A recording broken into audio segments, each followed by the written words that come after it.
どうぞいただきます。もっとかけなあかん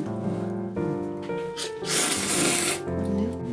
ちょっとナスがトロトロっていうところなってるんかな。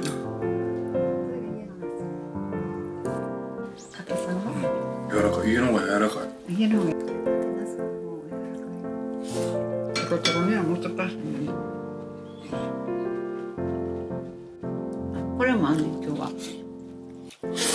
レンチンの。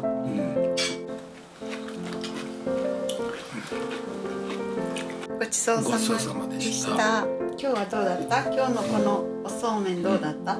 美味しかったよ。おそうめんに乗ってるお茄子は？硬かった。実は家で採れた新鮮なお茄子は、家の方が柔らかかったけど、スーパーでちょっと買ってきたのはちょっと硬かったので、またもっとトロトロ柔らかくなるようにまた研究します。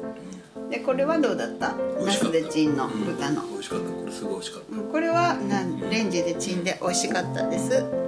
ご飯でも合うって言ってます。ご飯と食べたかった。満足しましたか？はい。ごちそうさまでした。はい、ごちそうさまでした。ごちそうさま。